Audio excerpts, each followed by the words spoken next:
What's up, guys? It's Preston. I'm back with another video. Today we got Talking Testimonies with my good friend Xavier Thomas. Let's go.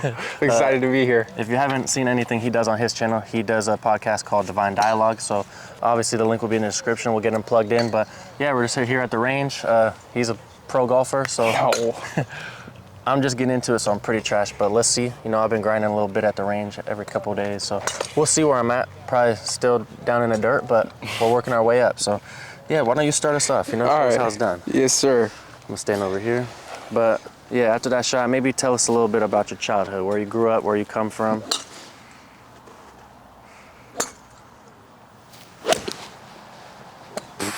I'm done with this guy. Tell us a little something. Yeah, I mean, I was born, I kind of grew up in a lot of different places, but I was born in Mississippi. I was born in the same hospital as my mom, actually, which is kind of cool. But yeah, I lived in Mississippi for like the first year of my life. And then we moved to Washington, lived here for like a year. And then we moved to, that was nice. Hey, when the cameras is on, lights, camera, action. But then after, oh, your thing fell off. Oh, all right, it's all good. After we moved from Washington, we moved to Texas. And I don't remember a whole lot from Texas, but it was cool. I had some friends there. I lived there until I was like 5, and then we moved back to Mississippi. And Mississippi is where I have a lot of like my childhood memories. Even going back there, like we go back there probably once every other year. It's super special. Really? It always feels like home. And it's just it's a super warm environment is the way I like to describe it. Okay. And then we moved here. Clearly, you were an athlete growing up. Yeah. Talk to us a little bit about that, you know? What sports you play, what was your favorite, you know? Yeah, growing up. Hoop dreams, maybe? I always had hoop dreams, bro. I could not, like, you couldn't get me off the court. My dad always made sure that I was, like, super early to practice, and then we left after everyone, just getting shots up, you know, the whole, like, typical hooper story. Yeah. Can't leave on a miss. First one there, last one to leave. But it was really it was part of the development and the athletic journey. I mean, that carried over to everything that I started doing and all the sports. I played basketball, baseball, football, golf, Was volleyball. Basketball like the top one for you? Basketball was the top one most of the time. It really depended. The season? Yeah, it depended on the season. There was a period of my life where football was it. There was a period of my life where baseball was it. Bro, I feel like for me, it was like, whatever season I'm in, I want the other sport more. Really? Like if it's a baseball season, I'm like, bro, I'm looking forward to basketball. Really? Yeah. That's interesting. No, mine was always what I was in, but typically it was basketball. But then in high school, I started track. Well, I didn't start track, but I did track like more seriously in high school. And I was actually 9th in state for high jump. So I was gonna go to college for that. Ooh-wee. But then, you know, the Lord met me, and then just path trajectory. Not to say that like he called me away from sports, because I still play you know, open gyms. Lifelong commitment. Yeah, it was no longer like a part of my identity in a moment. So where did your faith come in? Like, were you young when you were first encountering the Lord? What did that look like? Yes and no. So I grew up actually pretty strong in faith. Like my parents tell me stories of like me praying over people and them getting healed when I was like 5. Really? Yeah, which is crazy. But, you know, like middle school, identity crisis happens. Identity crisis happens, just searching for something that I could find fulfillment in, and it was never in Jesus at that moment, unfortunately. It was always like, okay, Preston with the little draw. Leave a little like, maybe a comment too. But yeah, in middle school and high school, I was always trying to find my identity in like sports, girls. Yeah. Just anything, literally anything I could find some sort of identity in, like for sure, looking cool, doing a bunch of cool stuff. That's like every kid, bro. Yeah. When was it like taking it serious a little bit, you know?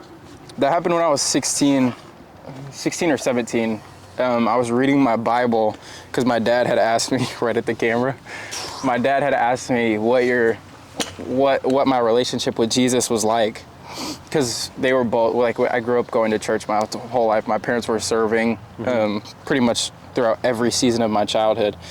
But then my dad asked me, oh gosh, he asked me what my relationship with Jesus was like, and I was dumbfounded because I had never looked at Jesus as somebody to have a relationship with. It was always just like, oh yeah, he's there. Yeah. Like he's out there. He's God. He died, but he's kind of just not. He doesn't have any part of my life. And so then it led me down a curious journey of just trying to. It was really trying to know more about what I already believed, because I believed that he was God. I believed that he died and rose, but I never like accepted it. You're correct. But I never accepted it as my own. We'll just keep the driver in the bag for now. Y'all ain't seeing that one for probably another 6 to 9 months. But I started investigating is the word I would use. Yeah. So I was just reading. It's crazy how long it takes everybody to start that investigation. Yeah. Like I talked to so many people, they're like, oh, I know he's real, but they just never really seek him out as like a friend or a father, you know? Yeah, I think it's just the dichotomy of people growing up in church and it not being, especially in children's church, it was never like at least that I remember, because I had solid children's church pastors like that know God, love God, and love to serve, but I don't remember an emphasis of like taking this outside and having Jesus. Like to me, it always felt like they just wanted me to be good, like a good person, and never really felt like I needed a relationship with Jesus, which I don't fault them for. Yeah, but for sure. Yeah, so I was 16 or 17 just searching, reading the Bible, and then I read Luke 4, and where Jesus is reading from the prophet Isaiah. He says, the Spirit of the Lord is upon me. He's anointed me to proclaim liberty to the captives, bring sight to the blind, and just, all that stuff, bro. And I knew that was my mission in that moment, because like my head started like, it felt like this fire went all the way down, all the way from my head to my feet. And I don't think I necessarily gave my life to Jesus in that moment. But it was a start. Yeah, and that was where I was like, I want to be a pastor. I don't need to do sports anymore. It was all that stuff. Because I just thought pastors loved Jesus, not that I necessarily wanted to speak in front of a congregation. You just want to be all in. Yeah, I wanted to love God. What was that? Huh? 7. Okay. I don't feel too bad with the 9 then. Okay, walk me through coming to Motion. How did you end up in Motion Interns? Because me and him met in this internship called Motion Interns. Probably all you guys know it. You know, I got like 7 to 8 subscribers, so you guys are probably all in there. But how did you get there? Walk us through that. So I was going, after I got saved, like radically, it was a really great experience. I was at a youth camp with this church called Winlock Assemblies of God, and then Jackson Prairie Assemblies of God. They were kind of together, and it was all the way like past Chehalis, so like an hour away from me. Did you just swing and miss? No, I did a practice swing. Oh, Just okay. hit the ground dumb hard. So I'm going to stand here for a second and let you explain a little bit. Yeah, so I was going to a church like an hour away from here, which was like probably like an hour and a half, hour 45 from Motion. And there was just some random connection with somebody in like my extended family that started going to Motion from there. So then that youth group got invited, the youth group that I was going to and got like radically saved at, was going to Motion for a United night. And so, Oh, yep, that's more like it. Maybe take one more while you tell us. after that United night, I was kind of hesitant because I had never been in like a mega church before, or like a big church, and that was a really big shock for me. Shift, yeah. But I actually really loved it my first time. Like I loved worship, I loved the word, I loved the environment. I just was like caught up on the, oh, it's so big, I'm gonna feel, because I was introverted, I didn't want to talk to anybody, and there were so many people. So Oh, yep. I started. Thank you guys so much for watching. I actually started going more often because my sister really liked it and wanted to go more, and that's where like she got saved at. Shout out. So yeah, it was dope. Like, because we would go probably like, at first we probably went the week after and then didn't go for like another month. Yeah. But I think within that month I went to go hoop with Jaden Whiteside at the church. Yeah, shout out Jaden. He's like the MI evangelist. Like he just gets people to join MI. Yeah. It's crazy. But he told me about the school there, and I'm thinking, if you've been in Motion, there is classrooms, but like I was in the gym, and it's super small. And he was like, yeah, we got a school here. I'm an intern. I was like, bro, where's the classrooms? Like I didn't know what he was talking about. Online. And, I thought I legit remember thinking like, oh, this is some whack stuff that like he's just trying to get me into. But I started talking to Peyton about it, and because like I said, I was going to do track. That was the beginning of my senior year when I started going to Motion. So I was still like, I'm not going to college unless I go for track, because it's like, it makes no sense for me to go to school unless I'm doing something to like sports or something like that. So, or ministry was my other option. And so I was talking to Peyton, because he went to Seattle Pacific University, and that was one of the schools that had reached out to me for track. Yeah. And I was like, dude, Peyton, I was like, Peyton, am I gonna get a better, am I gonna get a better relationship with Jesus by going to Seattle Pacific? And he was like, honestly, it's not a terrible school, but it's not necessarily unlike any other school in terms of like, it's still a university. Like it's not like still gonna get that liberal arts. Yeah, they're not seeking to develop a relation. They're not seeking to provide you with information to develop a relationship with Jesus for the most part. So he was like, I went there for basketball and I loved it, but it's not the Christ formation you're looking for. Yeah. And so I decided to join MI. Okay, from MI to now, what are some things that you've seen in yourself just like really grow, some things you locked in on, you know? Yeah, definitely serving, because I grew up serving a little bit in the church, but obviously anyone who's done MI knows like about another one. Anyone who's done MI knows like it's OD serving, like every day, it feels like all day. And so that was really a big thing of just like learning how to serve a lot with the right heart, because I think it can be one thing to just serve a lot, but it's a whole nother thing to serve with the right heart. One more. So Motion really taught me to serve with the right heart and to keep my intentions and motives pure, as well as like just the importance of purity in every sense, like spiritual purity, emotional purity, just all that. Yeah, that's actually some of the things that I've picked up from MI as well. Yeah.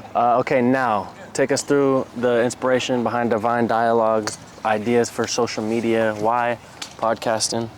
I actually wanted to do social media right when I got saved. Like it was something that I knew I was called into.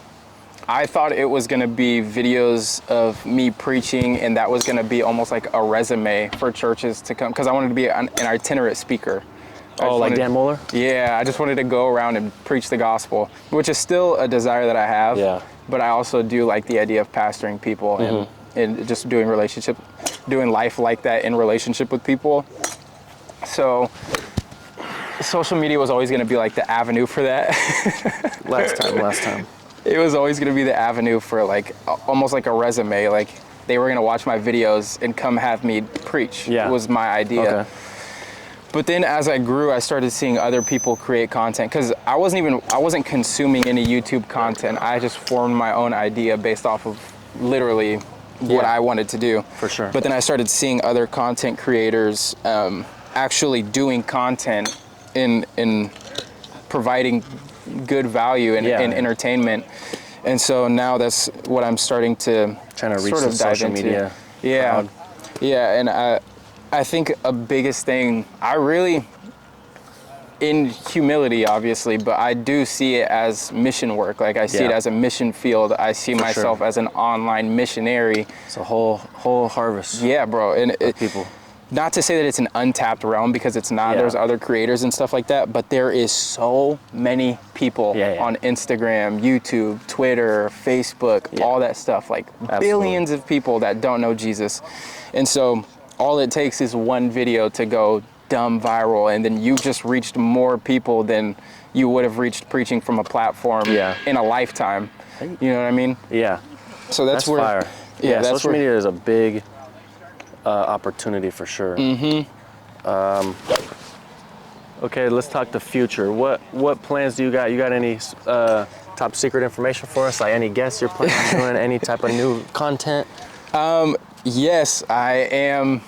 I'm thinking about this new series of preaching the gospel while playing basketball. So getting mics like this and just going to my local LA Fitness, because I've already got some decent relationships there just with people that I've known from high school and that kind of stuff, that we all go there and hoop, and there's just so many people there that love basketball and probably don't know Jesus. And so that's where I want to bring that. I want to make it, okay, you're good. I want to make it just enjoyable for people to watch, like for people to watch basketball and Jesus coming together. Obviously, that's a niche audience, but I think sometimes that's key though. Yeah, it would just be fun. Like I'd be going out, not taking it too serious, obviously, because you don't want to like get hot. Which I admittedly I hooped last night and got pretty hot, but that's the thing about basketball for me, bro. I'd be getting mad. Low key, that's the thing. Bro, I genuinely have not done that in a minute. I haven't done that in a minute. Yes. It's when you're talking, bro. It's hard to talk and sleep. It is really hard. It is.